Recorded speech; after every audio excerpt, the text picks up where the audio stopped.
함께 보실 하나님 말씀은 신약성경 히브리서 10장입니다.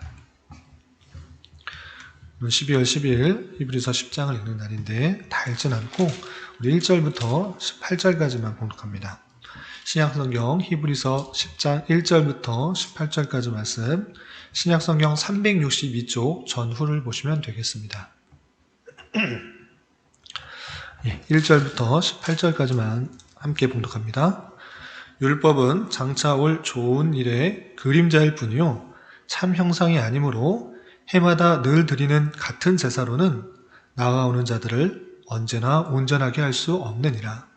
그렇지 아니하면 섬기는 자들이 단번에 정결하게 되어 다시 죄를 깨닫는 일이 없으리니 어찌 제사 드리는 일을 그치지 아니하였으리요. 그러나 이 제사들에는 해마다 죄를 기억하게 하는 것이 있나니 이는 황소와 염소의 피가 능히 죄를 없이 하지 못함이라. 그러므로 주께서 세상에 임하실 때에 이르시되 하나님이 제사와 예물을 원하지 아니하시고 오직 나를 위하여 한 몸을 예비하셨도다. 번제와 속죄제는 기뻐하지 아니하시나니 이에 내가 말하기를 하나님이여 보시옵소서. 두루마리 책에 나를 가리켜 기록된 것과 같이 하나님의 뜻을 행하러 왔나이다 하셨느니라. 위에 말씀하시기를 주께서는 제사와 예물과 번제와 속죄제는 원하지도 아니하고 기뻐하지도 아니하신다 하셨고 이는 다 율법을 따라 드리는 것이라.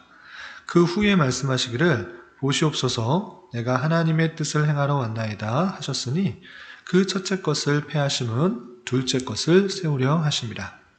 이 뜻을 따라 예수 그리스도의 몸을 단번에 드리심으로 말미암아 우리가 거룩함을 얻었노라.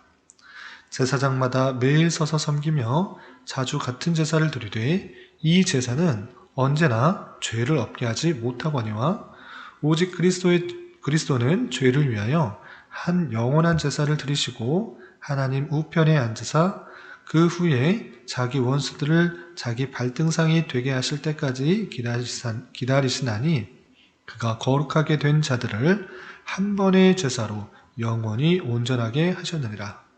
또한 성령이 우리에게 증언하시되 주께서 이르시되 그날 후로는 그들과 맺은 언약이 이것이라 하시고 내 법을 그들의 마음에 두고 그들의 생각에 기록하리라 하신 후에 또 그들의 죄와 그들의 불법을 내가 다시 기억하지 아니하리라 하셨으니 이것들을 사하셨은즉 다시 죄를 위하여 제사 드릴 것이 없느니라. 아멘. 네, 감사합니다. 오늘 말씀 읽기 본문은 히브리서 10장입니다. 계속해서 우리가 살펴보는 것과 같이 히브리서를 통하여서 구약에 나오는 제사제도 또한 성막제도 여러 가지 율례들이 어떻게 예수 그리스도와 연관이 되는지에 대해서 살펴볼 수가 있었습니다. 그래서 히브리서를 잘 읽게 되면 구약의 여러 가지 제사제도와 성막제도, 그 율법의 모든 것이 예수 그리스도께 향해져 있다라는 것들을 깨닫게 되는 것입니다. 그래서 히브리서는 구약과 신약을 연결해주는 중요한 고리와 같은 역할을 한다라고 할 수 있습니다. 그래서 때로는 히브리서가 이해하기가 쉽지 않을 수 있지만 구약 성경의 여러 제사제도나 장막에서 있었던 그런 일들을 잘 아는 자로서 또 신약을 읽어나갈 때 히브리서를 읽게 되면 그 모든 내용이 예수 그리스도께 맞춰져 있는 것이구나. 그 예수 그리스도를 예표하는 기능이 실제로 예수 그리스도로부터 성취되었구나라는 것들을 깨닫게 되는 것입니다. 특별히 어제 히브리서 9장을 통해서 살펴본 것과 같이 구약시대의 성막, 성소와 지성소가 있고 대제사장이 왜 1년에 한 번 성소로 또는 지성소로 들어가는가 이렇게 생각할 수 있는데 그 모든 것들이 예수 그리스도께서 십자가 위에서 보혈의 피를 흘리시고 부활 승천해서 하늘의 참성소를 들어가는 것을 생각할 수 있도록 하는 예표요, 그림자의 역할을 하는 것이다 라는 것들을 살펴볼 수가 있었습니다. 계속해서 오늘 10장에서는 그 예수 그리스도의 피가 어떻게 한 번의 제사를 통하여서 온전하게 될 수 있는 것인가. 구약시대에서는 많은 제사, 피의 제사를 통하여서 자신의 죄를 깨닫게 했는데 또 죄가 씻어진다라고 생각을 할 수가 있었는데 그런 것이 아니라 어떻게 예수 그리스도의 단 한 번의 희생제사가 온전한 그 하나님의 백성에게 죄를 씻어주시는 것인가 이것들을 다시 한번 설명해 주고 있고 그렇게 깨달은 자로서 어떠한 삶을 살아야 될 것인지에 대해서 교훈하고 있습니다.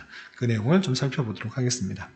우선 우리가 읽었던 1절부터 18절까지는 그 희생제사가 구약시대의 희생제사가 어떻게 예수 그리스도의 십자가상의 제사로 온전하게 되었는가를 쭉 설명하고 있는데 내용을 좀 살펴보도록 하겠습니다.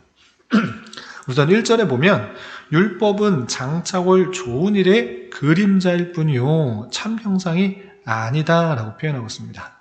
여러 가지 율법들, 제사 제도들 이런 것들이 있을 때 그것은 그림자다. 어떤 것이 참 형상이 있을 때 그것을 보여주는 어떤 그림자의 역할을 하는 것이다. 그러니까 그것을 보고 있는 것이 아니라 참 형상을 봐야 된다라고 표현하고 있는 것입니다.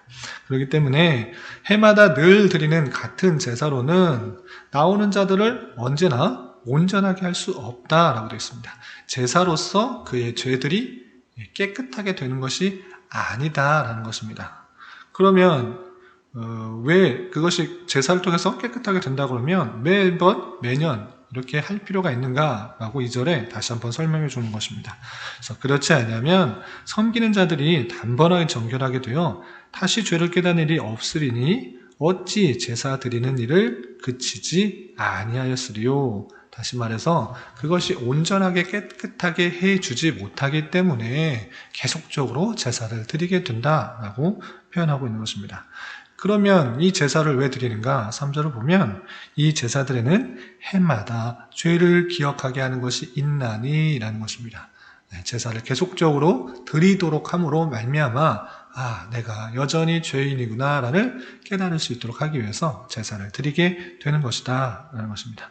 그래서 결론적으로 구약시대에 여러 가지 희생제사가 있는데 그 희생제사가 사람의 죄를 씻어주는가 라고 했을 때 그런 것이 아니다 라는 것을 4절에 이렇게 밝혀주고 있습니다. 4절 보면 이는 황소와 염소의 피가 능히 죄를 없이 하지 못함이라 라고 되어 있는 것입니다.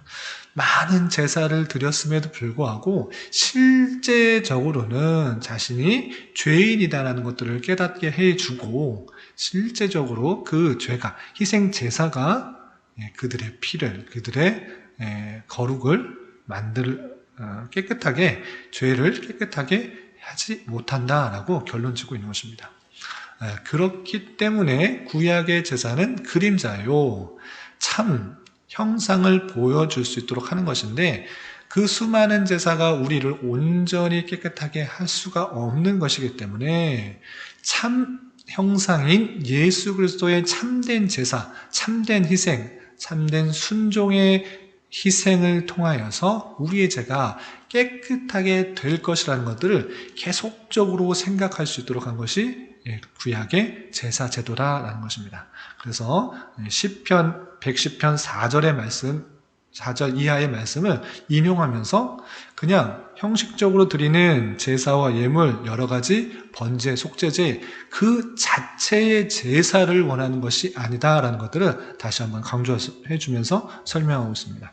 5절 이하 보면 이렇게 설명하고 있습니다. 5절 그러므로 주께서 세상에 임하실 때에 이르시되 하나님이 제사와 예물을 원하지 아니하시고 오직 나를 위하여 한 몸을 예비하셨다.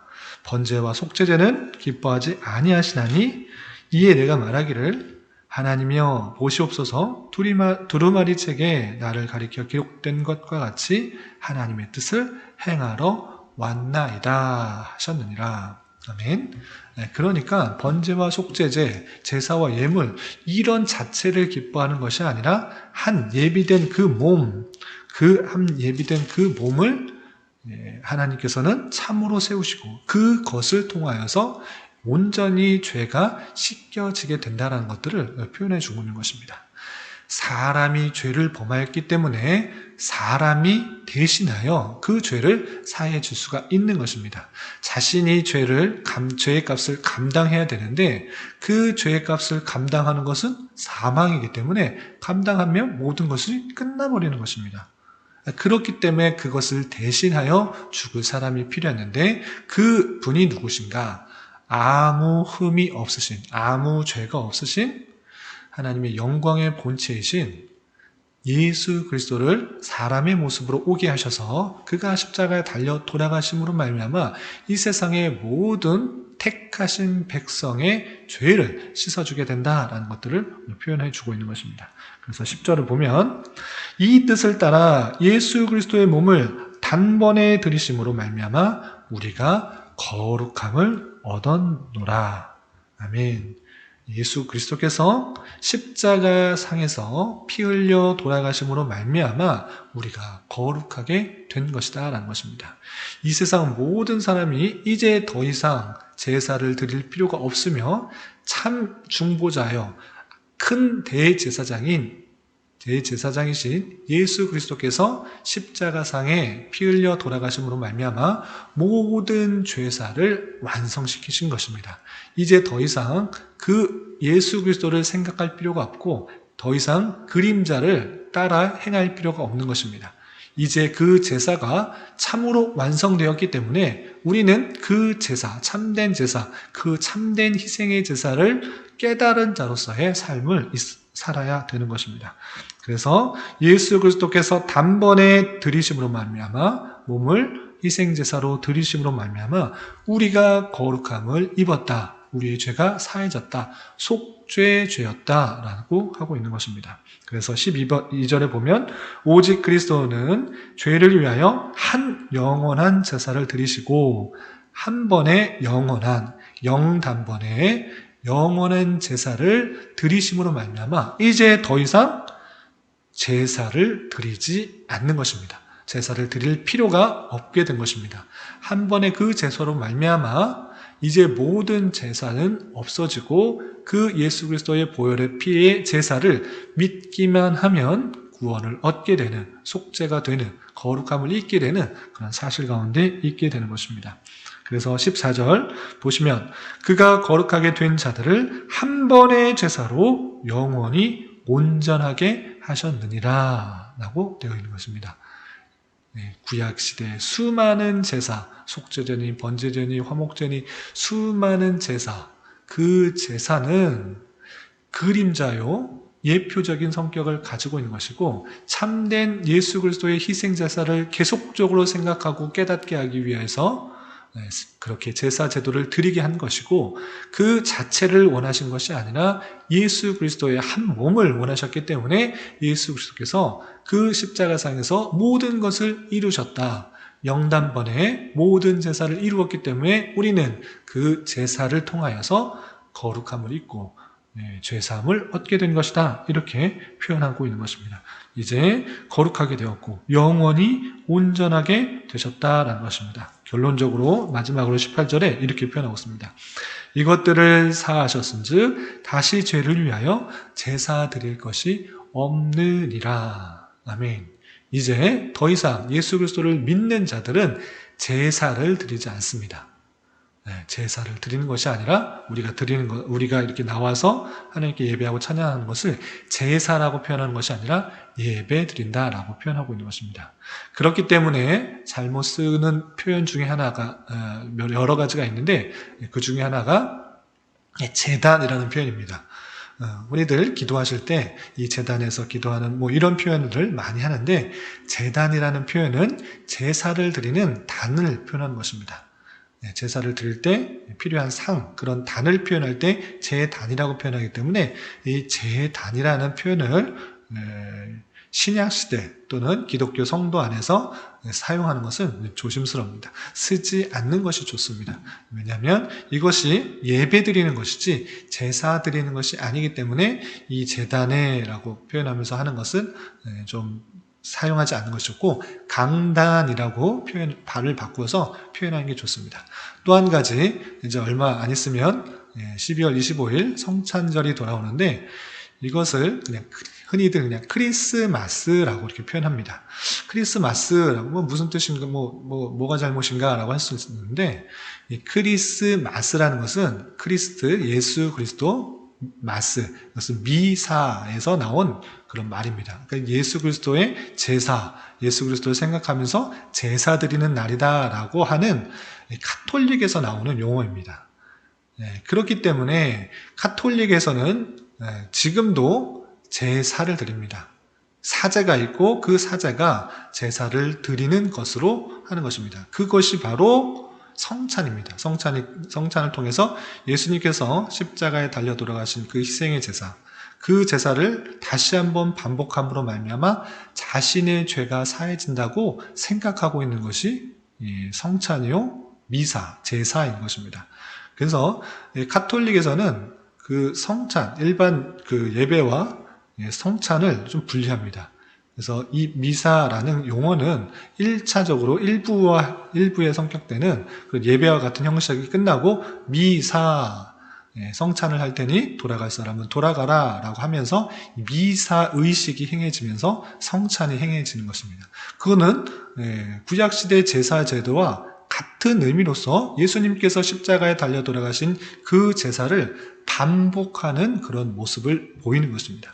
그러할 때 이 성경의 말씀과 배치가 되고 있다는 사실을 잘 알아야 됩니다. 그래서 우리가 드리는 것은 예배이지 제사가 아니다. 제사는 예수님께서 십자가에 달려 돌아가셔서 피 흘리심으로만, 단 한 번의 그 피 흘리심으로 말미암아 모든 제사 제도는 완성되었다라고 생각해야 될 것이고, 그로 말미암아, 그 피로 말미암아 우리의 모든 죄, 하나님의 택하신 백성의 모든 죄가 거룩하게 지고 온전해졌다라고 생각해야 될 것입니다. 그 피의 제사는 지금 현재 지은 죄, 과거에 지은 죄, 앞으로 지을 죄, 그 모든 죄를 덮을 수 있을 만큼 그 효력이 아주 크고 효과가 완전하기 때문에 더 이상의 제사를 드리는 것이 아니라, 우리가 죄를 지었다고 하면 예수 그리스도의 보혈의 피를 믿고 의지하여 그것을 하나님 앞에 회개하는 것을 통해 죄가 사해진다라고 이해하시면 될 것입니다. 그렇기 때문에 그 희생제사가 있었기 때문에 대제사장 되시는 예수 그리스도의 온전하시고 완전한 영단번의 희생제사로 말미암아 어떻게 되었는가? 19절 20절 형제들아, 그러므로 형제들아, 우리가 예수의 피를 힘입어 성소에 들어갈 담력을 얻었나니. 성소에 들어가는 것은 누구뿐이었습니까? 제사장밖에 성소에 들어갈 수가 없었습니다. 그럼에도 불구하고 우리가 성소에 들어갈 담력을 얻었다, 하나님께로 갈 수 있는 담력을 얻었다라는 것은 예수 그리스도께서 희생제사를 통해서 우리를 온전하게 완전하게 했기 때문에 제사장과 같이 여겨주셔서 주님께 담대히 갈 수 있는 담력을 얻었다라는 것입니다. 그렇기 때문에 20절 계속해서 보면, 그 길은 우리를 위하여 휘장 가운데로 열어놓으신 새로운 살 길이요, 휘장은 곧 그의 육체니라. 성소 안에 지성소가 지성소로 구분되어 있는데 그 휘장을 맡고 있습니다. 그것이 온전히 갈라짐으로 말미암아 지성소로, 지극히 거룩한 하나님의 임재와 하나님의 영광이 있는 그곳으로 갈 수 있는 담력을 얻었다. 예수 그리스도께서 피를 흘리시고 살이 찢기시면서 그 죽으심으로 말미암아 휘장이 갈라지게 되었고, 우리가 지성소로 갈 수 있는, 하나님께 담대히 나아갈 수 있는 담력을 얻었다라는 그 사실들을 이해해야 될 것입니다. 그래서 오늘날 더 이상 또 한 번의 희생제사가 필요한 것이 아니라 주님께서 십자가에 달려 돌아가신 그 사건을 기억하며 우리가 하나님께로 갈 수 있는 담력을 얻어, 어떤 상황과 어떤 여건과 어떤 어려움이 있을지라도 하나님께 나아가기만 하면, 하나님께 부르짖기만 하면 하나님께서 응답해 주시고 또한 나타나시고 인도해 주신다라는 사실들을 깨달아야 될 것입니다. 그리고 마지막으로 한 가지만 더 살펴볼 것은, 여러 가지 내용들 중에 24절, 25절 하나님께서 그 희생의 모습을 보이신 그 말씀을 깨달은 자로서 우리는 어떻게 해야 되는가? 24절, 25절을 보면, 서로 돌아보아 사랑과 선행을 격려하며 모이기를 패하는 어떤 사람들의 습관과 같이 하지 말고 오직 권하여 그날이 가까움을 볼수록 더욱 그리하자. 아멘. 하나님께 은혜를 받은 자로서 예수 그리스도의 보혈의 피로 구원을 받은 자로서 우리의 힘과 능력과 우리의 어떠함 때문이 아니라 예수 그리스도의 십자가 사건, 하나님의 놀라운 은혜에 의해서 구원을 받은 자로서 혼자 신앙생활 하기보다는 서로 돌아보아 사랑과 선행을 격려하며 모이기를 패하는 어떤 사람들의 습관과 같이 하지 말고 오직 권하여 그날이 가까움을 볼 수 있도록 더욱 모이기를 힘쓰고 사랑과 선행을 격려하는 그런 성도로 살아가자라고 권면하고 있는 것입니다. 특별히 코로나로 인하여서 여러 가지 모임이 힘든 상황입니다.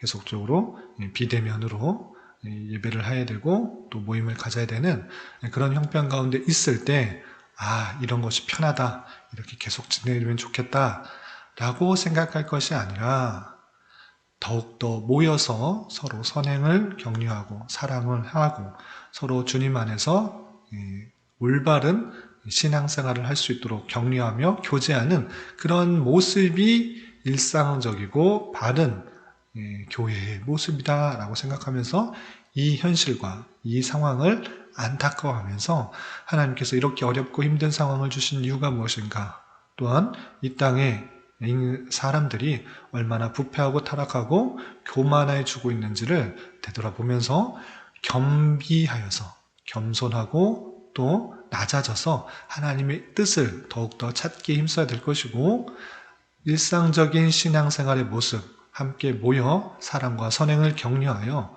더욱더 모이기에 힘써서 주님의 교회를 든든히 세워나가며 또 하나님께서 거하실 만한 처소로 세워나가기에 힘쓸 수 있는 그런 마음을 가져야 될 것입니다. 이런 말씀을 대하는 자로서 이런 삶을 더욱더 힘써야 될 것입니다. 오늘 하루 살아가실 때, 남은 한평생 살아가실 때 오직 은혜로 구원받은 자답게 그런 성도들이 함께 모여 사랑과 선행을 격려하며 주님의 몸된 교회로서 이 삶을 잘 살아갈 수 있는 저와 여러분이 되시기를 주님의 이름으로 부탁을 드립니다. 기도하겠습니다.